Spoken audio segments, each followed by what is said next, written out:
bem-vindos a un novo programa de conversas pela transformación social. Eu sou Nacho de Vicente e depois de trabalhar 20 anos nas cooperativas de Mondragón, agora sou cooperante de Mundo Kide en Río Grande do Sul, aquí en Brasil, y trabajando en un programa de acompañamiento para el desenvolvimiento de familias camponesas en entornos rurales, en parcería con OMST. Entonces, conozco, va a estar a Claudia Batestín, ¿tá? Ella es licenciada en Filosofía por la Universidad Comunitaria Chapecó. Ella es mestre y doctora en Educación por la Universidad de Pelotas y actualmente trabaja como docente en área de Ciencias Humanas en un mestrado en Educación también en la Universidad de Chapecó. Mas sobre todo es una mujer imparable que hace muchas más cosas, além de estar en una red de conocimiento con la Universidad de Chile, otra red de interculturalidad con la Universidad de Buenos Aires, grupos de pesquisa. ONTEM estaba en un acampamento Cangani haciendo aulas de educación. Encantado de estar con você, Cláudia, de novo. Legal, tá bom. Muito prazer. Tá. El microfone, Cláudia. Tá. Graças, obrigada, Nacho. Acho que não é para tanto, né? Mas estamos nesse movimento, professor Pedro. Tá bom, muito prazer, legal. Exacto. A gente se conoció en unos diálogos interculturales que ella preparó, de CIDIAL, una conferencia internacional. Tá bom. Y conozco está también el señor Pedro Demo, que para cualquier que fale de educación, pues es un referente en área de educación, das políticas sociales y sobre todo de esa metodología científica. Eu estou acompañando un grupo para melhorar a valorización humana nas escolas do MST y el nombre de Pedro Demo siempre aparece lá, tá? A gente está trabajando con un instituto de pesquisa lá, finlandés, Instituto de Conciencia. Pedro Demo pues, tiene graduación en Filosofía y Teología. Fez un doctorado en Sociología en la Universidad de Saarlanden, en Alemania. Posteriormente, un postdoctorado también en Alemania, en la Universidad de Nuremberg. Y más otro postdoctorado en California, en Los Ángeles. Fue profesor titular de Sociología en la Universidad de Brasilia, donde aposentó y posteriormente un profesor emérito de la Universidad de Brasilia también. Tiene una trayectoria impresionante, no solo a nivel teórico, mas también a nivel práctico, con cargos en diferentes ministerios, propuestas de actuación, sobre todo en sus áreas de pesquisa, experimentos educacionales, creación de cursos, palestras, conferencias. Mas, bueno, além de 154 artigos y más de 100 libros. Un placer y un orgullo poder conversar con você, don Pedro. Obrigado. Muito gentil. Gentil, no sé si es gentil. Exacto. O Mundo Kide, ¿qué es? Pues o Mundo Kide es una herramienta de solidaridad de las cooperativas de Mondragón. Dentro de esas cooperativas, ahí somos más de 200 cooperativas que tenemos los mismos principios cooperativistas. El principal principio de esos es la educación. La educación que es un principio que va no solamente para las cooperativas, más para fuera. Entonces, cualquier cosa, de fato, o Mundo Kide es esa herramienta para conseguir esa transformación social a través de la educación y conseguir sociedades mucho más justas, solidarias y libres. Então, desde aí, a gente vai falar precisamente hoje essa transformação social através da educação, não? Então, a gente quer conversar com você, exacto, qual é o estado atual dessa educação e quais seriam esses desafios, não? Então, senhor Pedro, para mim, ontem eu falava com a Cláudia, não? Se eu tenho que definir a você com uma palavra, essa seria a trajetória. E eu gosto muito dos conceitos e qual é a definição da palavra, não? E trajetória é precisamente isso, não? Um caminho percorrido por uma partícula em movimento. Eu não sei se você é uma partícula, mas sei que não parou. Então, bueno, desde aí, acho que seria bem interessante se você nos pudesse fazer exatamente uma síntese, não? De todo esse caminho, de toda essa caminhada, sempre com esse enfoque, não? Você sempre foi para a educação, desde bem ao início. Pode ser? Tá bom. Então, vou tentar falar alguma coisa, né? Resumir aí essa trajetória que você coloca. Muito bem, obrigado. Olha, eu sempre tive muita preocupação com o desafio da aprendizagem na escola. Isto veio, pelo menos até certo ponto, da experiência que eu tive na Alemanha. Porque na Alemanha eu fui lá para fazer uma graduação, que até era de psicologia, mas não tinha vaga, então me meti na sociologia e gostei e fiquei. Mas a experiência importante para mim foi como se aprende bem. Porque, primeiro, eles não davam muita importância para a aula. A aula tinha também, mas era secundária e, no fundo, era voluntária. E a aprendizagem se dava pela produção constante de textos do melhor nível científico possível e que nós submetíamos aos colegas para avaliar junto com o professor. Aí, como se diz aqui no Brasil, me caiu a ficha, porque eu fui percebendo que a gente não aprende escutando aula. A gente aprende pela autoria, pelo exercício da autoria. A aprendizagem não está na aula do professor, a aprendizagem está na cabeça do estudante. Então, por exemplo, matemática, que é um grande problema aqui no Brasil, nós só aprendemos se entendemos. E entender matemática não é o professor que faz. O professor ajuda, faz mediação, provoca, avalia, mas quem tem que entender matemática é o aluno. Se o aluno não chegar a entender, nada adianta. Pode dar todas as aulas, eu acho que é bem o caso do Brasil. Você tem estados onde se dá aula de matemática desde 95 sem nenhum resultado. 4% aprende matemática, 3, 2, 1. Tudo inútil. Tudo inútil. As aulas todas foram dadas. O professor, às vezes, faz isso com muita dedicação. Quer dizer, eu não culpo o professor, ele é vítima desse sistema também. Eu acho que há um problema muito grave na universidade e na preparação dos professores, que é péssima. Péssima. E ele, então, imagina ser um profissional do ensino e vai dar aula.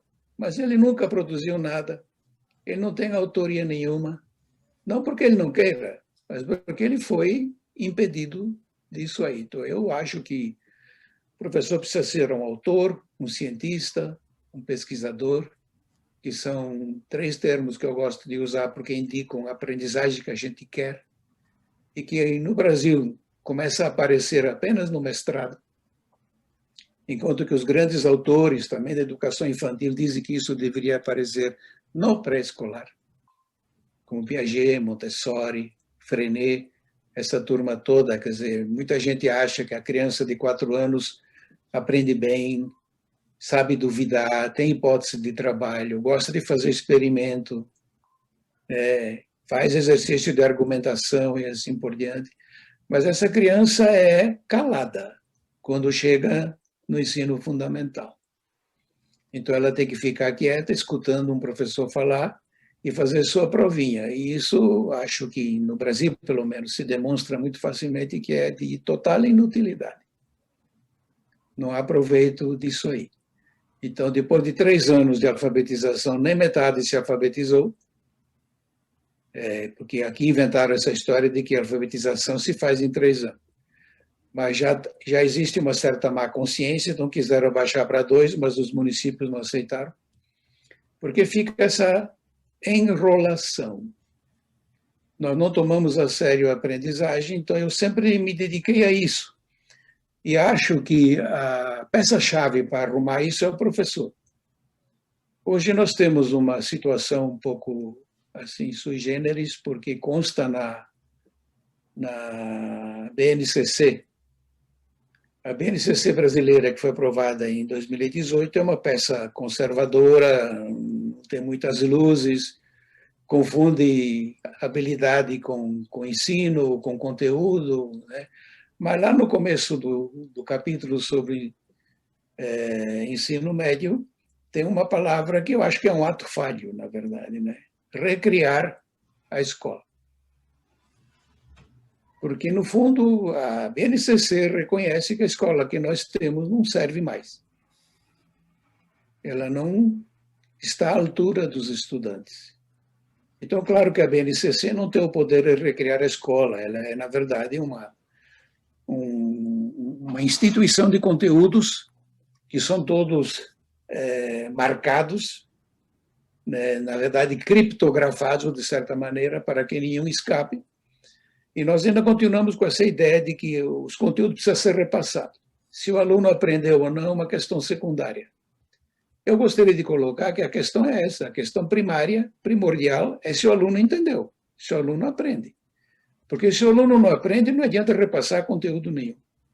No Brasil são todos repassados, praticamente ninguém aprende. Então eu passei para você até um texto que eu fiz com o Renan da Silva nesses dias, que na verdade não tem nada de novidade. Eu só peguei um relatório interessante do Todos pela Educação, que é uma outra ONG que eu acho interessante, né, que faz coisas interessantes, né, e que tenta avaliar a educação não por indicadores que no fundo não indicam nada, como é, por exemplo, matrícula, ano de estudo. Você pode chegar ao fim do ensino médio, você teria 12 anos de estudo, mas se você não sabe matemática nenhuma, então tem quantos anos?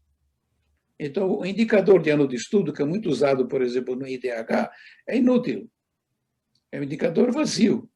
Você precisa saber se a pessoa aprendeu. Então, Todos pela Educação dá uma caprichada nesse lado. Vamos ver se as pessoas aprenderam.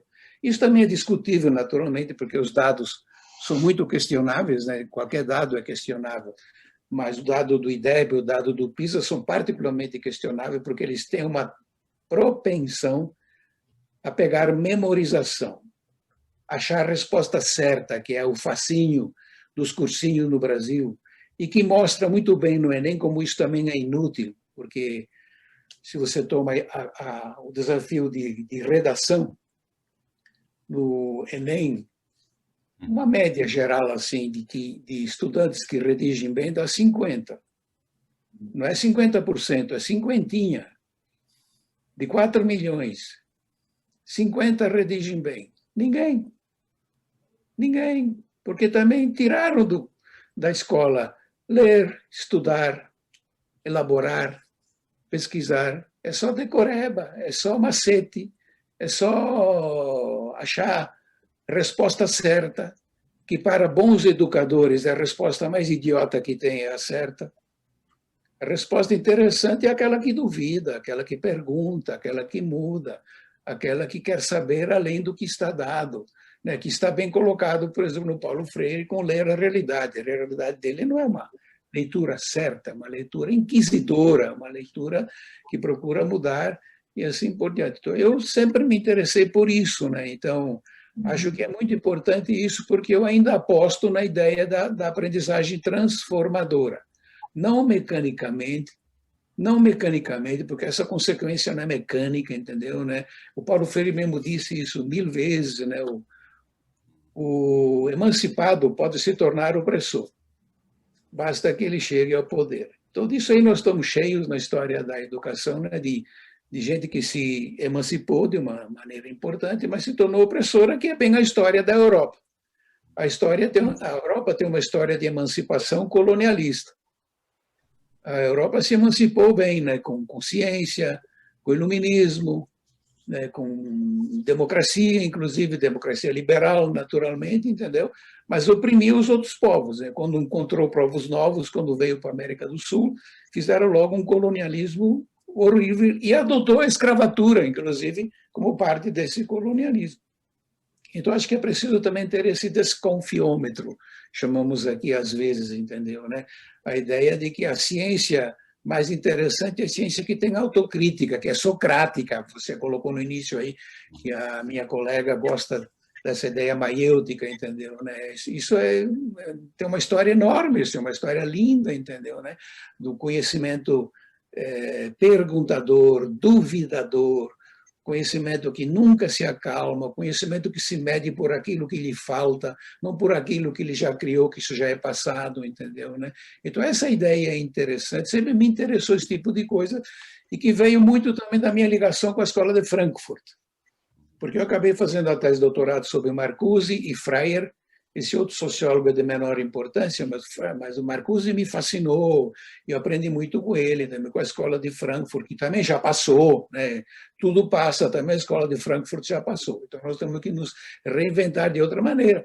Mas eu achei muito interessante essa ideia de que a ciência só é científica se for crítica, principalmente autocrítica, se ela se autorrenovar, que é um grande problema na universidade.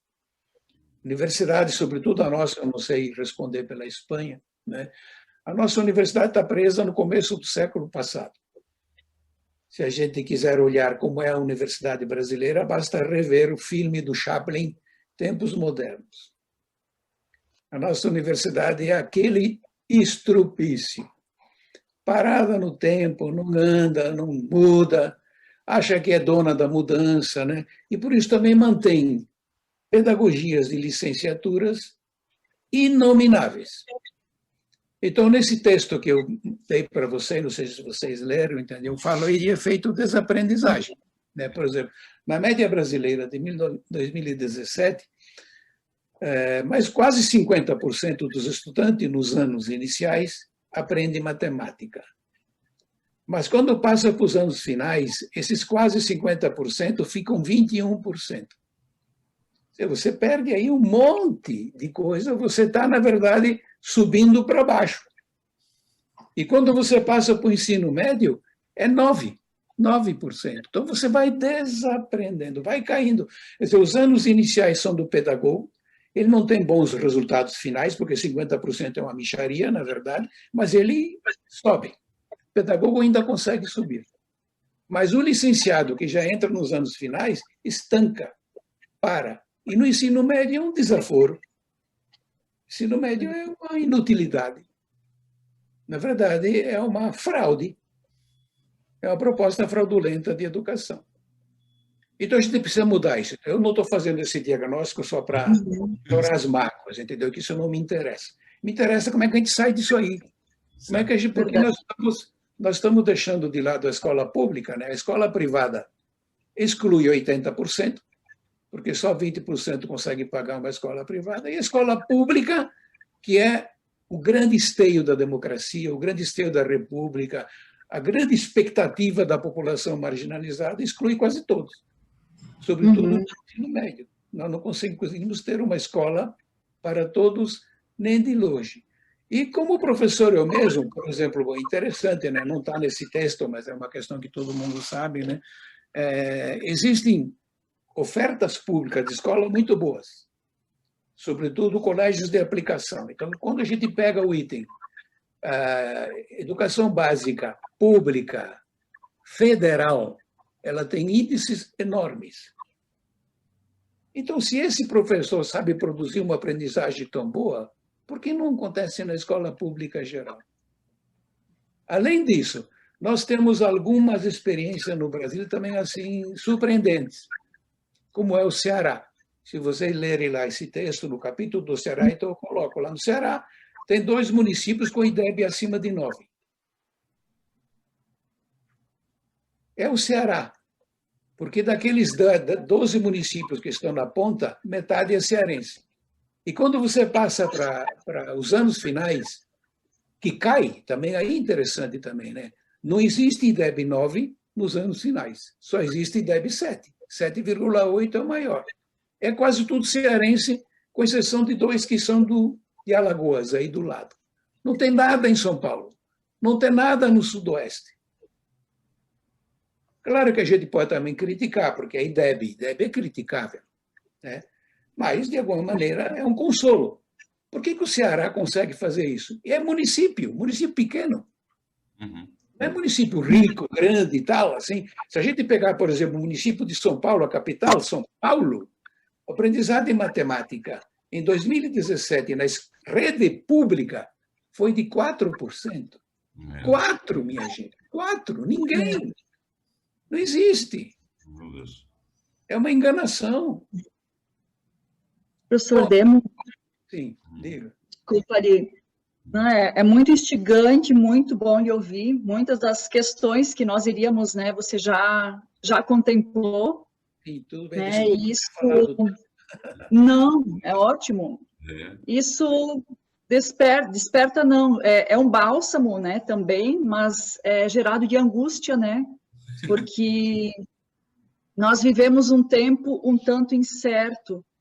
E as suas obras, eu fico muito feliz quando o Nacho falou, professor Pedro Demo, disse em todos a minha dissertação, mestrado, doutorado, sempre citei você e hoje encaminho para os meus estudantes também. Obrigado. E você contribuiu muito para a educação brasileira, enfim, internacional também, né, com os seus textos que vão desde a metodologia científica, né, no contexto dessa teoria crítica, que isso é muito bonito, né? De pensar o que você fala agora, né, da aprendizagem nas escolas públicas, né? E esse livro que você passou, recomendo, que é Efeito Aprendizagem na Escola Básica das 4 regiões do Brasil, né? Então, é muito importante esses dados que vocês apresentam para a gente pensar esse contexto não só educativo, mas o que reflete o econômico e social, né, nesse país tão grande, né?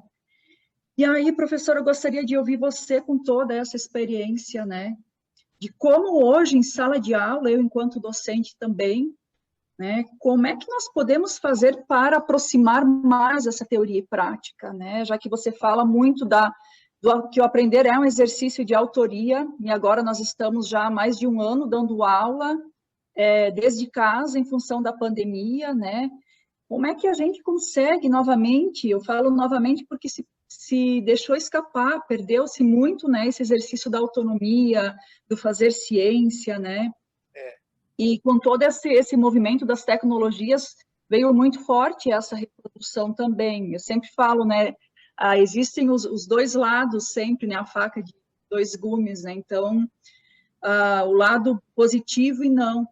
Então, eu fico com um pouco de receio de pensar, né, como vai ser depois da pandemia, ou seja, já está sendo, né, os desafios da escola, da universidade também. E aí eu fui olhando um material seu que eu tenho salvo, né, e tem um texto que você escreveu em 1986, que é A Universidade Precisa Renascer. E aí eu penso hoje, pergunto para você, como é que a universidade em 2021 precisa renascer? Mas para um desafio para a gente seguindo o diálogo. Tá bom, tá bom. Bem, olha, antes de pegar esse gancho da universidade, deixa eu contar a experiência que eu vi em algumas escolas, né? Porque às vezes as escolas também sabem se reinventar. Elas não conseguem, talvez, sair dessa redoma tradicionalista, mas vamos tomar o exemplo de uma escola que eu vi em Campo Grande, Mato Grosso do Sul, onde eu trabalhei um tempo, né? Então, tem o currículo, tem o turno, que é de manhã, e que os alunos vão lá e tem aquela aula tradicional, aquele cardápio normal e tal. Mas tem um contraturno, que é à tarde. E à tarde, quem é que vai lá? São os alunos que querem aprender. E vão também alguns professores abnegados, porque eles não ganham nada com isso, vão lá orientar esses alunos que querem aprender.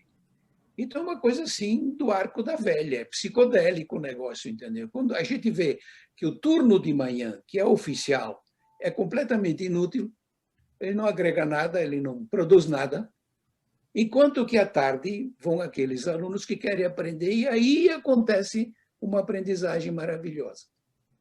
Aí você encontra alunos, então, que começam a exercitar a sua autoria, que têm propostas de aprender extremamente iluminadas, e os professores também ficam encantados com esses alunos que querem aprender. Aí você começa, inclusive, a ter alunos que tiram prêmio, ganham bolsa, vão para os Estados Unidos, não sei aonde e tal. E a pergunta é essa: qual é o turno verdadeiro? O turno verdadeiro é esse que não é oficial. O outro você pode jogar fora, não faz falta nenhuma. Então aí está. É possível aprender. Aprender não é um enigma. Aprender não é coisa do fim do mundo. Aprender é biológico. Todos conseguem aprender se tiverem as condições adequadas. E a pergunta é, por que continuar então com esse turno da manhã? Por que a gente não joga fora isso aí? Porque o sistema vive disso aí. De certa maneira, o sistema precisa da docilização dos corpos. Hoje a economia não usa mais isso, né? Porque o trabalhador que não tem formação nenhuma não serve para competir, não serve para produzir, mas é importante ter a docilização dos corpos, ter uma massa de manobra disponível para o sistema. Bom, e a universidade, então, que eu já falava em 80 e tanto, né, que precisa renascer, eu tinha na cabeça a preocupação de que nós temos que formar pessoas capazes de se reinventar, capazes de se emancipar, capazes de ter ideias próprias, e assim por diante. Naquela época também eu me preocupava muito, ainda hoje, né, com a bendita extensão, que eu acho que é uma invenção boba, que é uma imitação dos Estados Unidos, né? Quem estuda na Europa vê que a Europa nunca fez extensão, não existe extensão na Europa, na verdade. Na Alemanha, pelo menos, sei que na Inglaterra não tem, na Escandinávia não tem, entendeu, né? Então, me decepciona assim, que a cidadania na universidade esteja num puxadinho, que é a extensão. É bem isso, é extensão, é um puxadinho. Não é curricular, não é essencial, não está dentro da formação do estudante. O que tem na universidade também é aula. Geralmente, aula copiada para ser copiada. Foi isso que me chamou a atenção na Alemanha. Não tinha aula. Você tem que produzir. Você aprende se você produzir, se você assumir a tua aprendizagem. Se você fizer essa ideia fundamental, né, de você ser o protagonista da tua história. Porque aprender, na verdade, em grande parte é isso. Como é que você faz alguém protagonista de sua história? Eu imagino que vocês, nessa ideia da cooperativa, que é uma ideia maravilhosa, né, do trabalho associado, do trabalho associativo, que tem uma história grande, também dentro do marxismo, se alguém quiser pegar essa linha, entendeu? Os trabalhadores associados era a base do Estado. O Estado não faz a cidadania que faz o Estado. Embora a gente possa ter uma visão completamente pelo outro lado, entendeu? Mas na melhor visão do marxismo é do trabalho associado que funda o Estado. Por isso que em toda a Constituição também o associativismo não é permitido, porque é o associativismo que permite a Constituição. O associativismo é que gera a Constituição, e não o contrário. Então, ele não pode ser permitido. Até na Constituição brasileira também, se você olhar lá o artigo 5º, tem a ideia de que o associativismo se funda a si mesmo. É autofundante, né? Ele não precisa de permissão, né? Então, acho que isso nós nunca conseguimos arrumar direito na universidade, né? Então, a universidade brasileira é reprodutiva e ela forma professores reprodutivos, que eu chamo, então, de profissionais do ensino. Eu acho que hoje o profissional do ensino é o computador. O professor tem outra função. Ele é mediador, maêutico, se você quiser concordar comigo nisso, entendeu? Um professor que forte, né? Um professor que cuida da autoria do estudante. O papel do professor é cuidar da autoria do estudante. Imagino que vocês levam essa ideia lá para a cooperativa. O cooperado tem que ser o protagonista do seu processo produtivo. Certo. De fato, um dos princípios é que cada cooperativista é responsável da sua educação para fazer responsablemente la función que tiene que hacer. Él es responsable. Entonces, esos conceptos de libertad y responsabilidad están fixos un pouco nas pessoas que formam parte da cooperativa. Certo. Então, acho que a universidade teria que se repensar nisso aí. Assim como a Universidade Alemã chegou àquela ideia de que a aprendizagem é o estudante que faz, sob orientação do professor, mas o professor não coloca conteúdo na cabeça do estudante, que não é possível. Você não pode abrir a cabeça do estudante e botar conteúdo lá dentro. Quem bota conteúdo na cabeça do estudante é o estudante, sob orientação do professor. Então, o papel do professor é de uma dignidade absurda, mas é relegado aqui no país. Porque o papel do professor aqui é de papagaio. E ficar falando conteúdo para ver se o aluno pesca e depois fixa, e para garantir isso se faz uma prova. Então, isso é completamente arcaico, isso não tem nenhuma base neurocientífica, biológica, socrática, não tem base isso. Mas nós nos fixamos nesse modelo e reproduzimos esse modelo religiosamente. E agora, você tocou nisso, Cláudia, né? Nós estamos passando esse besterol para o digital. A gente quer aula digital, que é a mesma porcaria. É a mesma reprodução. E ficamos alucinados porque os alunos estão perdendo aula. Eu acho que, dos dados que nós temos, no Brasil, perder aula não é perda nenhuma. Não está perdendo nada. O problema é perder a aprendizagem. Aí está o drama. O drama da escola não é falta de aula, é falta de aprendizagem. Quando apenas 2% aprende matemática, ou 3% aprende matemática no Brasil, no ensino médio, o drama não é a aula. A aula foi dada.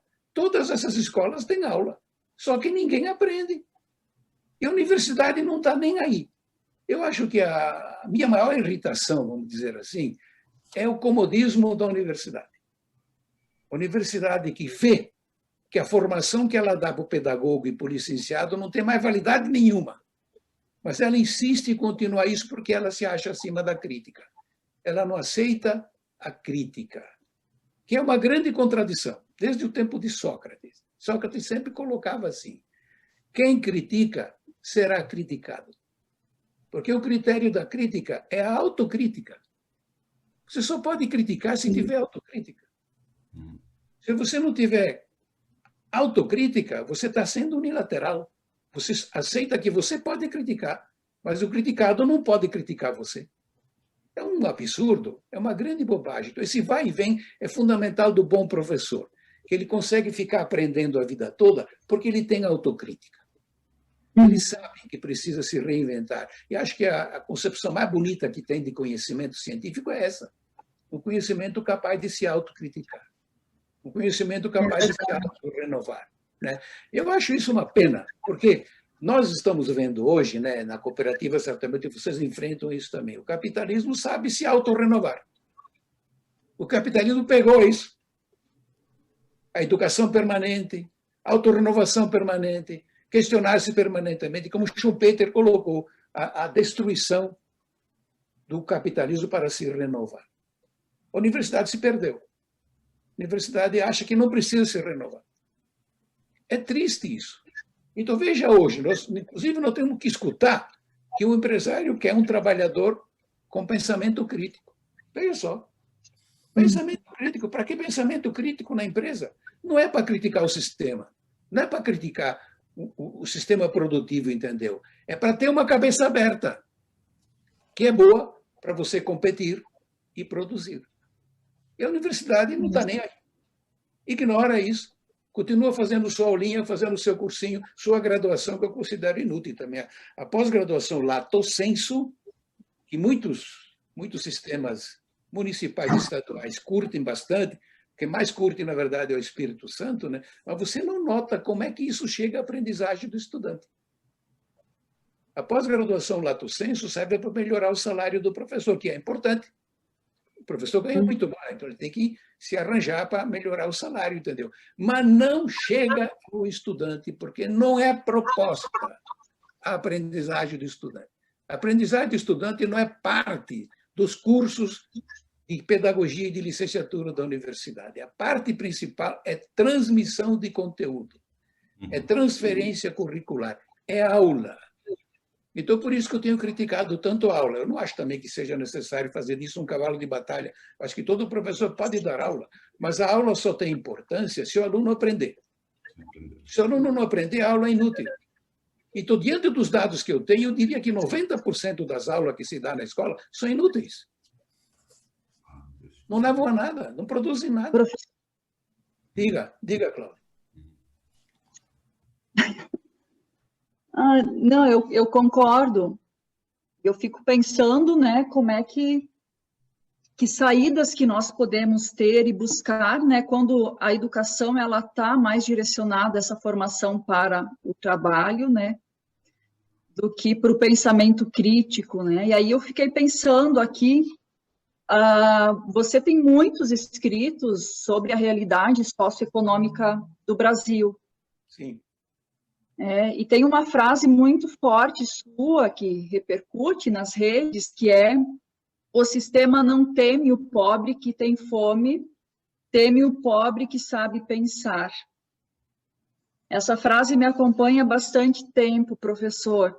E aí, ano passado, vocês publicam um livro, né, que é Igualdade é Coisa de Pobre, Privilégio é o que Importa. Ensaios sobre manobras de exclusão social e políticas educacionais. E tudo isso é muito, muito atual para a gente pensar todo esse contexto, professor Pedro, de como nós estamos vivendo hoje no Brasil, o que é priorizado, né? E eu vejo que muito desse... onde você coloca o exemplo do segundo turno da escola, eu vejo muito a categoria do tempo. Qual é o tempo que as crianças têm, que os estudantes têm, que os professores têm, o que nós estamos fazendo com o nosso tempo, né? Se o tempo ele está sendo utilizado para que tipo de produção e relação? Sim, Cláudia, eu acho que o tempo escolar no Brasil é ligado à aula, né? O que você realmente garante na escola é aula. E também as secretarias municipais e estaduais, quando vão fazer alguma avaliação, eles avaliam se a aula foi dada. Nada mais do que isso. Eles não avaliam se a aprendizagem foi dada. Quem faz isso aproximativamente é o IDEB, mas o IDEB é ignorado. Então, também isso é outro capítulo muito importante, entendeu? Por que se gasta tanto dinheiro no IDEB, né, que é um troço caríssimo, que é feito a cada 2 anos, né, e outras avaliações, mas não é usado. Tem escola que desde 95, quando começou o IDEB, entendeu? Tem um IDEB de 3, de 4, e não sai daí e fica por isso. Então, eu não estou propondo aqui, como se faz nos Estados Unidos, de pegar essa escola e humilhar, excluir e tal. Não, eu tenho que cuidar dela. Educação é constitucional. O estudante tem direito de aprender. Então, eu não acho que a gente possa fazer o IDEB para humilhar o professor, para excluir o professor, para incluir. É como o médico. O médico que não faz diagnóstico não tem o que fazer. Então, nós temos que saber diagnosticar a escola. Eu acho que os dados, embora sejam problemáticos, eles são suficientes para indicar uma escola praticamente inútil. Então, qual é a conclusão que eu tiro daí? Então, fica inútil? Não, pelo contrário, vamos arrumar isso aí. Então, também eu cito os exemplos de quem consegue arrumar, sobretudo a experiência lá do Ceará, que também é objeto de muita discussão, porque é muito forçado pelo IDEB, é uma proposta afunilada para ter uma boa nota no IDEB e tal, que eu não gosto disso, evidentemente, entendeu? Mas já é importante que municípios pequenos lá de um estado pobre possam ter o IDEB acima de 9, como teve Sobral, que é um município grande, de 200 e tantos mil habitantes, já teve há 10 anos atrás. Mas hoje Sobral está lá no fim da fila, mas ainda está na fila. Né? Que é difícil chegar lá em cima e é mais difícil ainda se manter lá. Mas eu não estou lutando aí para que as pessoas tenham o melhor IDEB, entendeu? A minha luta é para que o estudante tenha preservado o direito de aprender. E digo, então, isso não é um enigma, isso não é o fim do mundo. Para isso a gente não precisa ir para a Finlândia, nem trazer a Finlândia para cá. Nós podemos resolver isso aqui em casa, como o Ceará faz, pelo menos aproximativamente falando, e como muitas escolas fazem. Vou dar um exemplo que eu vi lá também numa escola de Campo Grande. Uma professora de matemática muito sagaz, muito interessante, né? Pegou 5 meninos de 15 anos e eles queriam fazer alguma coisa interessante. Então, ela sugeriu, por que vocês não estudam a série de Fibonacci? A série de Fibonacci é um troço matemático, né? Que não é o caso que nós não vamos discutir isso aqui, entendeu? Mas é uma série cujo último número é a soma dos dois anteriores. Então, se você pega 8, ele é resultado de 5 mais 3. 8, 5, 13. Então, 3 é o resultado de 8 mais 5. Então, dá uma série meio exponencial e tal, né? Esses meninos se encantaram com essa história. Aí foram atrás dessa série na física, na biologia, aí descobriram que não tem flor de 4 pétalas, porque não está na série de Fibonacci. Eu não sei se a Flor sabe disso, entendeu? Mas, de qualquer maneira, foi um troço. Esses meninos pegaram fogo, aí a universidade veio ver, porque chamou a atenção, e disseram, pô, esses meninos estão trabalhando a nível de mestrado, no 2º grau. Eu fiquei assim, olhando, pô, nós estamos atrapalhando esses meninos. A escola podia ser completamente diferente, pô. Como é que esses meninos gostam de matemática e nós não conseguimos dar conta de matemática? Então, ela tem tantas experiências assim boas de estudantes que gostam de estudar e a escola atrapalha. A escola gosta de estudante que não quer estudar. Puxa vida! Então, eu penso que estudar, aprender, pode ser uma coisa boa, pode ser uma coisa interessante, né? Nós mesmos aqui somos exemplos de quem gosta de estudar. Nós sempre gostamos de estudar, entendeu? Isso é possível na escola. Agora, é possível mudar isso, sim. E a mudança, então, para mim, vem do professor. Então, eu diria, assim, embora seja uma coisa talvez um pouco forte, entendeu? Quem quer aprender, não volte para a universidade. Universidade não é lugar para aprender. Tente achar outra coisa. Tenta fazer um outro curso. Imagino que vocês também façam isso. Vocês não se entregam à universidade. Vocês têm a proposta de vocês. A universidade parou no tempo, ela está perdida no tempo. Tem que ter outra coisa. A menos que ela caísse de joelho e dissesse, bom, chega desse curso, dessa licenciatura, dessa pedagogia. Vou fazer outra coisa completamente diferente, que hoje está na lei. Recriar a escola, não é fazer a mesma. Não é tocar a mesma escola, é outra. Ela não definiu, mas nós temos agora, eu acho, uma base legal para dizer, essa escola não, outra. Eu dei aqui alguns exemplos de escola que saem disso aí. Mas são coisas pequenas, são coisas pontuais, porque o peso continua morto. É um peso morto que eu chamo do instrucionismo. Ficar apenas reproduzindo. Vocês que estão metidos com cooperativa, na área da economia, se você faz a mesma coisa 1, 2, 3, 4, 5 anos, sempre a mesma coisa, você morre. Exato. Você não produz mais, você não tem mais mercado, entendeu? Você tem que se renovar. Agora, na escola, na universidade, renovação zero. Então, tem 30 anos o professor de matemática dando a mesma aula de matemática. Até porque ele acha que matemática não muda, né? Matemática é um troço fixo, um troço já resolvido. Então, por que a gente vai reinventar? Por exemplo, o Teorema de Pitágoras. Essa mesma professora pegou 5 meninas, que geralmente não gostam muito de matemática, e disse, vamos recriar o Teorema de Pitágoras. E eu vou sugerir o seguinte, vocês pegam um celular e fazem um vídeo de celular demonstrando o teorema. Porque, geralmente, na escola ninguém demonstra. A gente só decora lá que hipotenusa ao quadrado é igual à soma dos catetos ao quadrado num triângulo retângulo. Assim, esse troço aí, entendeu? As meninas pegaram um fogo danado, fizeram um belíssimo vídeo que eu vi, e ainda arranjaram uma demonstração empírica de como seria importante numa construção civil se você tem os 2 catetos, pela regra de 3, você deduz a hipotenusa. As meninas adoraram matemática, se encantaram com matemática.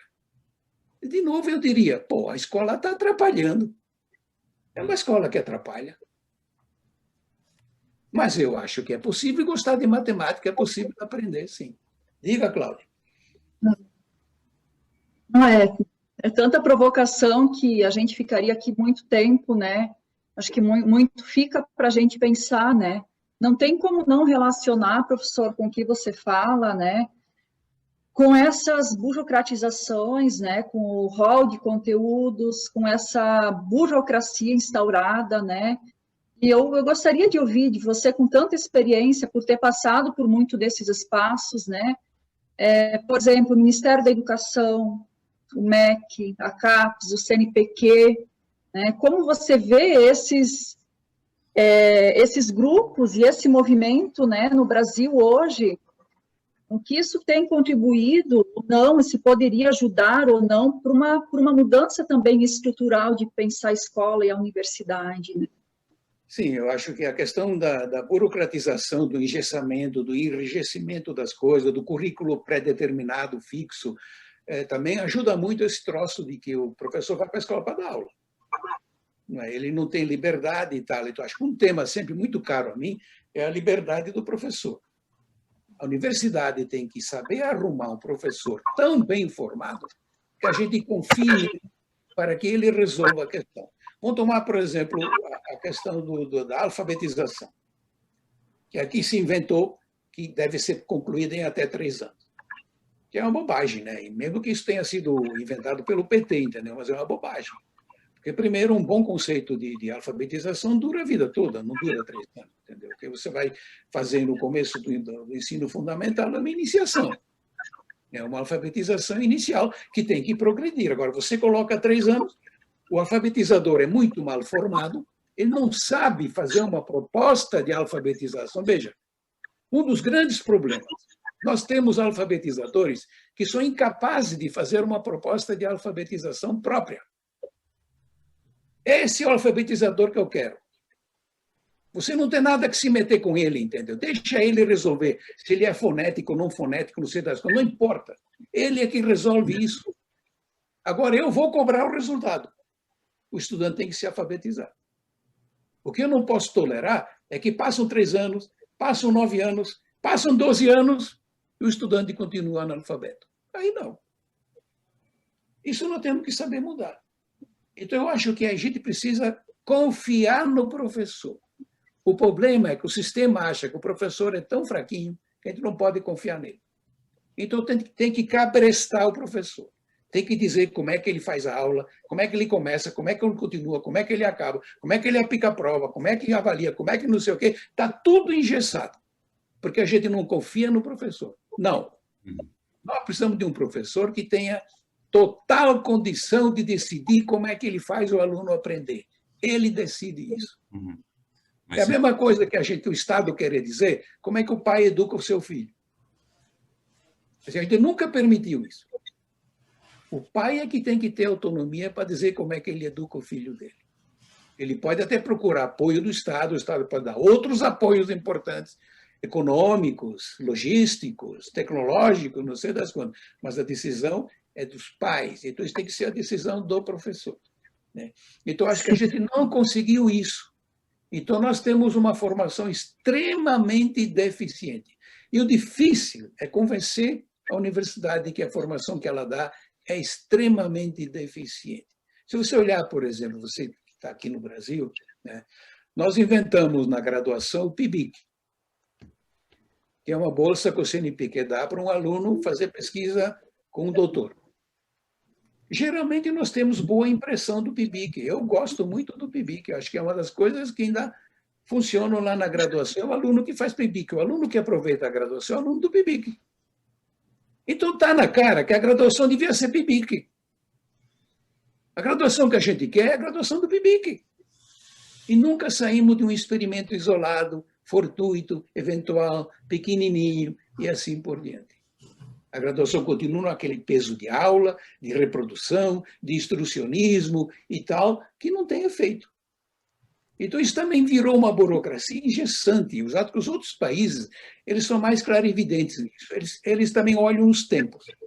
Vou tomar o meu caso lá na Alemanha. Eu fui lá e fiz sociologia. O Instituto de Sociologia, onde eu fiz o doutorado, não tem mais. O que tem lá hoje é meramente um instituto só para doutores. A graduação, o mestrado foi tirado. Por quê?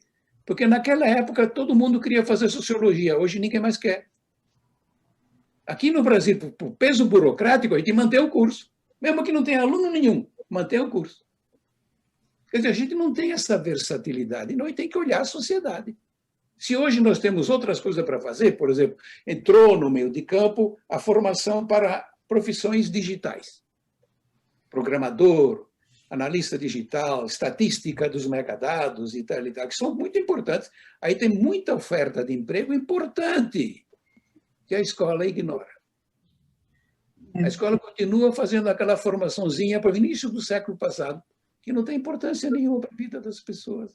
Então, nós não sabemos nos inovar. Nós não sabemos nos transformar.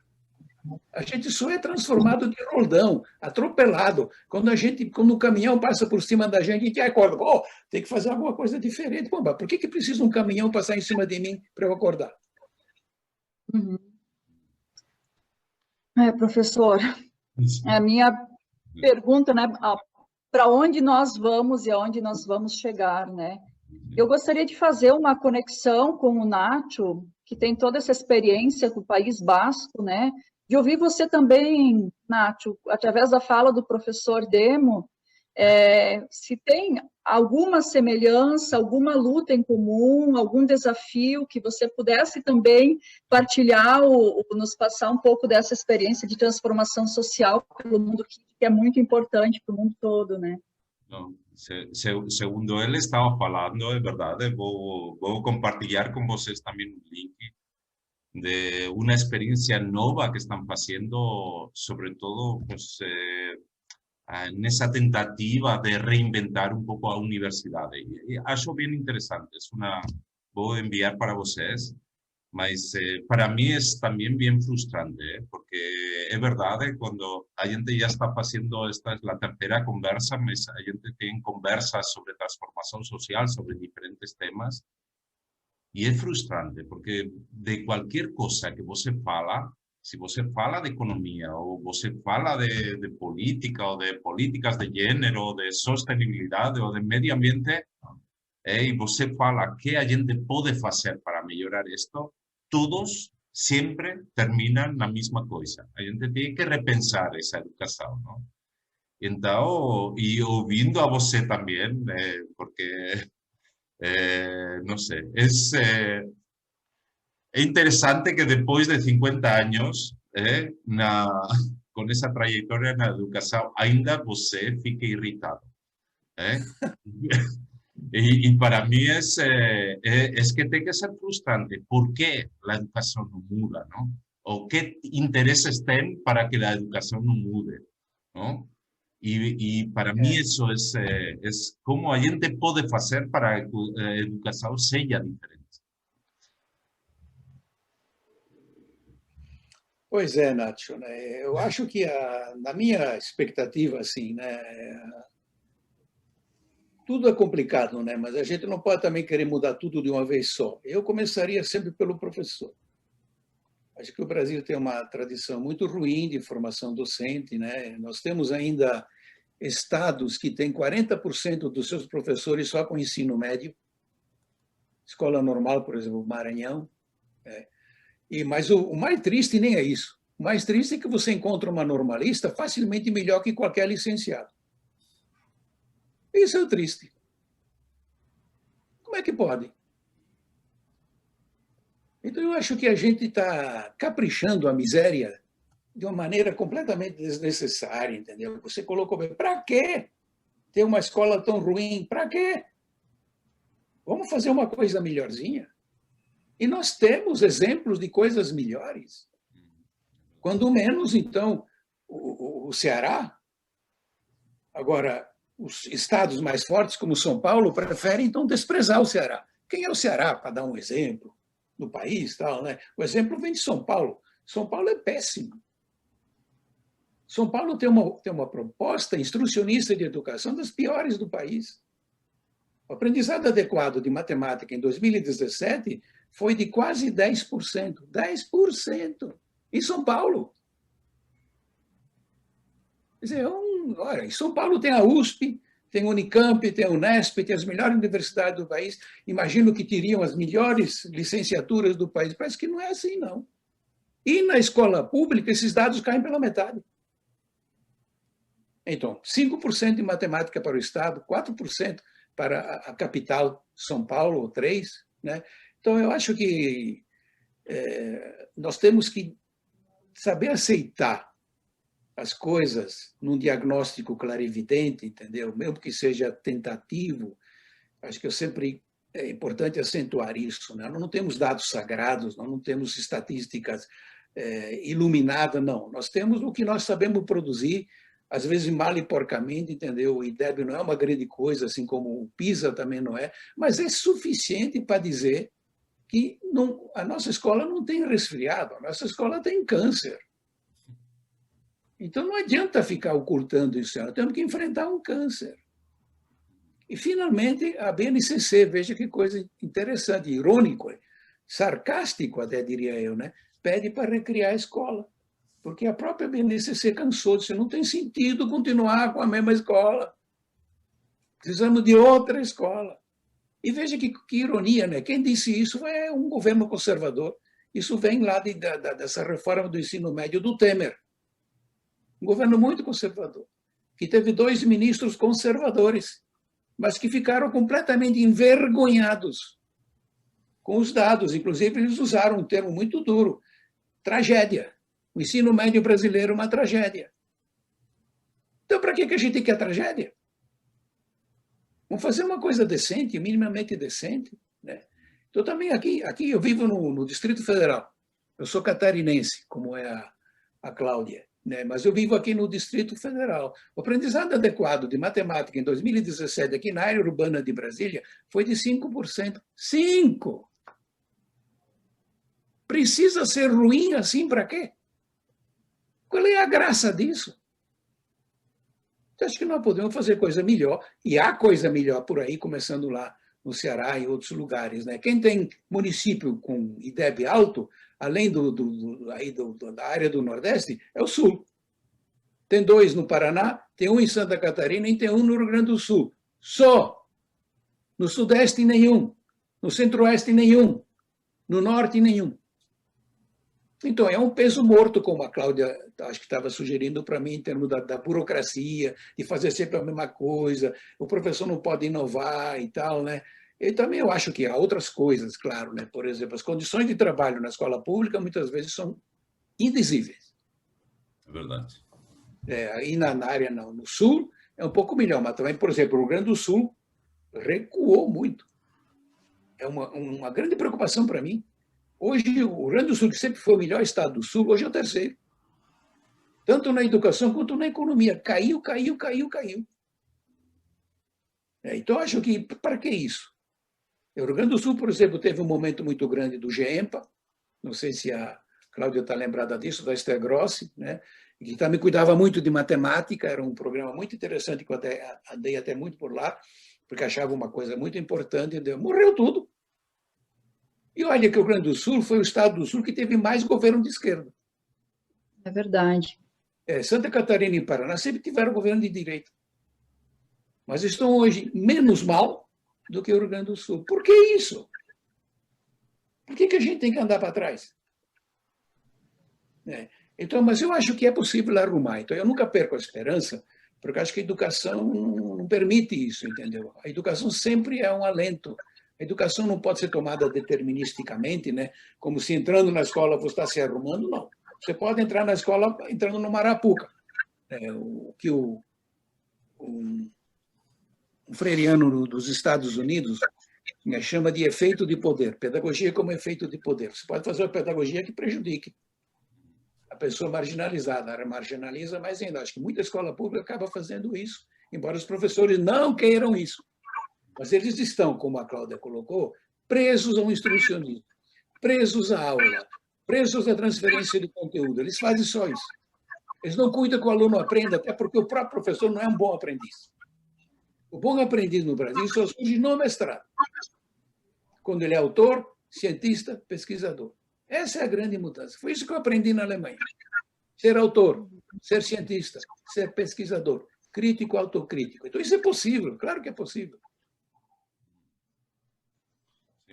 Professor, obrigada, viu?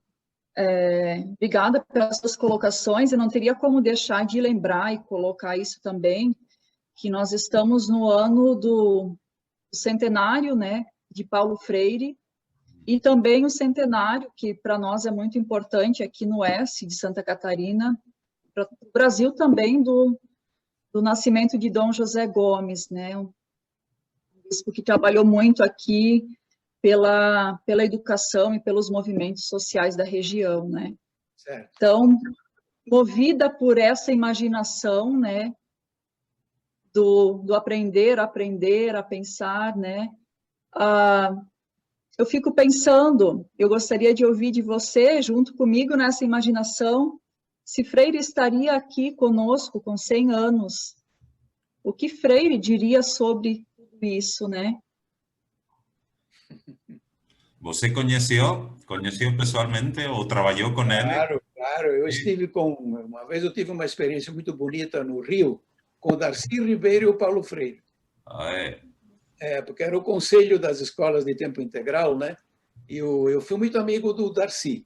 Do Freire eu não cheguei a ser amigo, mas eu estive algumas vezes com ele. Mas com o Darcy eu fui muito amigo. Então eu vi a amizade dos dois.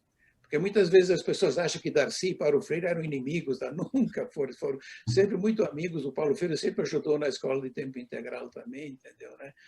Então, eu aprendi muito com os dois, aprendi um pouco mais com o Darcy, porque ele vivia aqui em Brasília e a gente sempre era muito ligado, entendeu? Eu acho que Paulo Freire hoje ficaria muito decepcionado também, porque ele é muito criticado. Nós temos um governo que gostaria de eliminar Paulo Freire da escola, tal, né? Mas é um governo também que não faz diagnóstico nenhum, então acho que o grande problema do Brasil é a escola sem partido, é homeschooling, ou tal, que é uma coisa elitista para um punhadinho de gente e tal, e pode ser até interessante de repente, não tem nada a ver com a grande angústia nossa de uma escola pública que não acolhe o mais pobre, uma escola pública que exclui sistematicamente os mais pobres. Eu acho que para eles seria uma grande angústia ver isso, que nós estamos num beco sem saída. Eu tenho dos grandes, neste momento a gente está trabalhando com, modelos de gestão bem específicos para melhorar as cooperativas aqui, mas o meu trabalho, sobretudo, está baseado nos princípios e valores, não? Porque acho que, al final, uma cooperativa, se você tem os princípios e valores bem claros, você vai ir adiante com essa cooperativa, não? Sim, certo, concordo. Então, para mí es uno de los grandes problemas y sobre todo por eso quiero refletir, a ver cuáles son sus reflexiones con la educación, ¿no? Hay esa diferencia en una educación que está de algún jeito, está priorizando valores como la competición en contra de la cooperación, ¿no? Entonces, muchas veces você tenta hacer que a gente tenga que cooperar, que el mejor jeito para cosas pequeñas es intercooperar entre ellas, ¿no? Y a veces es bien frustrante también porque da para percibir que tienen unos valores de competición bien introducidos. Ainda también en todo tipo de movimientos o de comunidades, ¿no? Mas ¿cómo trabajar eso? Sobre todo cuando você tiene una serie de, no sé, de tipo PISA, ¿no? Que de algún jeito está focalizando nessa competição. Sim. Bom, olha, eu penso que as cooperativas sempre tiveram esse grande desafio, não é? Que muita gente diz que cooperativa que dá certo deixa de ser cooperativa, porque ela entra na competição, se torna uma empresa grande, como são as grandes empresas cooperativadas, tipo Cotrijuí, né? Aí que vocês têm no Rio Grande do Sul, entendeu? Então, é muito difícil a gente trabalhar esse outro lado, né? De que, mesmo para competir, é preciso cooperar. Exato. Cooperação é o princípio básico da seleção natural, e não a competição. Exato. Então, aí tem uma guerra de fundo muito difícil, porque o liberalismo toca a ideia de que a sociedade que prospera é a sociedade que compete, não é que coopera. E esse modelo está fincado.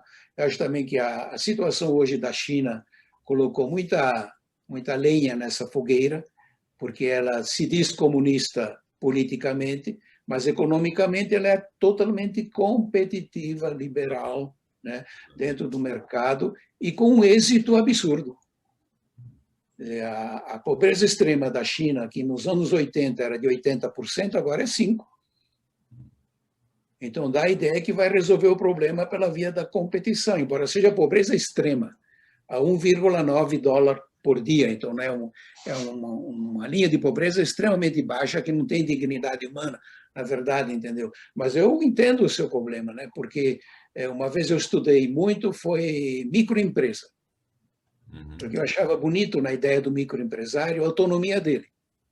Em vez dele querer ser um funcionário público, depender do Estado, tá, ele quer o negócio dele.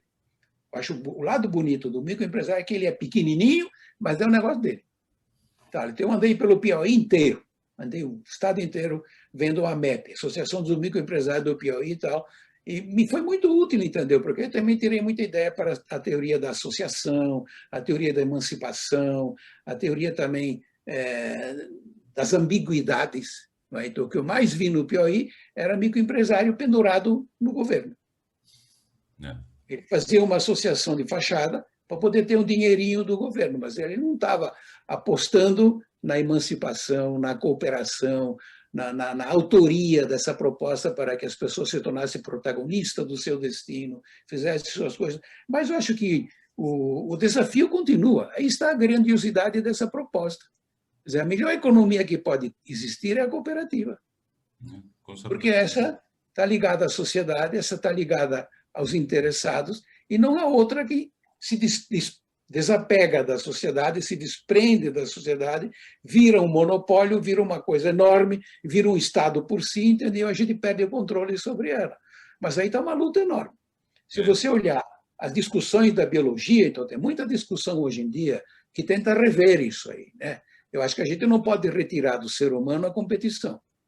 O ser humano é competitivo, certamente, mas ele pode aprender a cooperar. Então, só para dar um exemplo que achei bem interessante, o Harari, que faz aqueles livros aí do Sapiens, Homo Deus e tal, né, que são sempre best-sellers, é um cara bem interessante, mas seja muito conservador, ele é um positivista conservador, mas ele é muito clarividente. Então, lá no Sapiens, ele diz o seguinte: o ser humano dominou a Terra por duas razões. Pela tecnologia, inventou armas, né, por exemplo, né, e pela cooperação. Para o ser humano primitivo, né, derrubar um mamute de 5 toneladas para ter carne para 4, 5 meses, entendeu? Ele tinha que ter armas e cooperação. Cooperação fundamentalmente importante, né? E no livro, um dos últimos livros do Damasio, aquele do erro de Descartes, que todo mundo geralmente conhece, né? Ele dá o exemplo das bactérias, né? Que as bactérias são um bichinho pequenininho, unicelular, né? Mas quando atacadas, elas formam um exército de cooperação para se defender. Então não é só competir. A cooperação também é definidora do nosso modo de existência, do nosso modo de viver, entendeu? Acontece que a gente prefere a cooperação, a competição, e por isso estamos acabando com o planeta. Não conseguimos ser sustentáveis porque a gente quer ser competitivo. E hoje, né, com essa mudança também mais para a direita de muitos governos, exacerba a competição, a supremacia de certas pessoas, uma seleção natural elitista, supremacista e assim por diante, que a gente acha que precisa combater. Mas eu acho maravilhosa essa ideia da cooperativa, né? Mas, infelizmente, eu acho que tem que olhar isso. Então, né, ela funciona melhor quando é pequena. Quando ela vai ficando grande, vai dando certo, vai tendo muito capital e tal, aí então ela entra no mercado competitivo e pode facilmente se desvirtuar, ou então ela vai perdendo um pouco o glamour, né, o charme da cooperação. No, ahora a gente tem eu estou trabalhando con una da universidade, tem uma espécie de técnico em gestão de cooperativas, do movimento. A gente vai fazer un curso específico de emprendimiento en cooperativas de plataforma. Y es algo bien interesante, y a nivel conceptual fala de por qué todos estos aplicativos que tienen tantos lucros, ¿no? Mas somente tiene una persona que pega ese lucro, ¿no? ¿Cómo hacer eso que sea de algún jeito, que ese lucro sea compartilhado con todos los usuarios, ¿no? Sí. Então, acho que também toda a sociedade também se movimenta, não? E se mobiliza e cria novas Porque formas. aí é uma questão civilizatória, né, Nátio? Né? Exato. Se a gente conseguir avançar na civilização não competitiva, mas cooperativa, a gente pode estabelecer um equilíbrio melhor.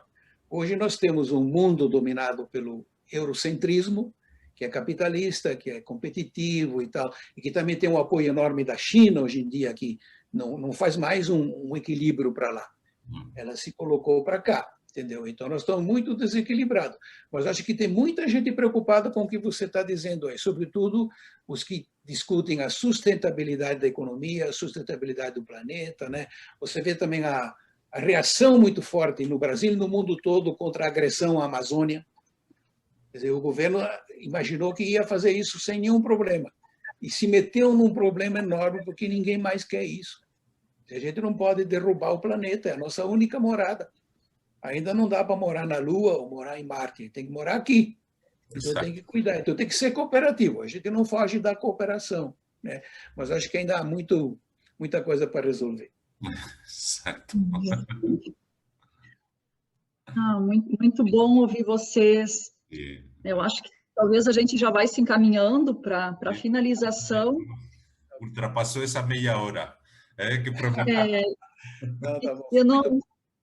Tem uma passagem sua, professor Pedro, publicada em 2002, e eu vou fazer aqui a leitura, que eu acho muito bonita e muito oportuna também, onde você diz que a história é passageira, mas em cada fase não acaba, continua, não, porém, como continuidade contínua, mas como um eterno recomeço. Toda superação é também um recomeço. Não há solução final e definitiva, como não há felicidade eterna, que já seria extensão da monotonia.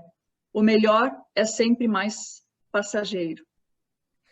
Então, acho que é um pouco com esse sentido, né, de esperançar, mas não no sentido de espera, né, mas de mover-se ao mundo em busca dessa mudança, né, e essa palavra de cooperar, né, de estar juntos, implica todo esse diálogo que você tanto menciona na pesquisa como diálogo, né, que esse seria um processo integrante que daria o ritmo da vida, né. Então, eu fico muito agradecida por ouvir você e pelo momento, Nátio. Não, acho que foi uma delícia poder falar e até fico agradecido de enxergar a irritação que ainda você mantém. Não perda nunca essa irritação. Acho que foi... no qualquer caso, eu sim vou fazer, bueno, pues quando faça um pouco esse artigo, mas vou compartilhar com você algumas ideias novas na universidade que eu achei interessantes, eu não sei como estão vindo, não? E também acho que uma parte importante destas conversas também é fazer vinculações e ligações entre pessoas. Tá legal, muito obrigado. Foi muito bom para mim também. Muito obrigado pela oportunidade, obrigado para a Cláudia também. Acho que ela teve uma atuação maravilhosa aqui. Um prazer conhecer você, Nátio. Foi muito bom para todos nós. Muito obrigado.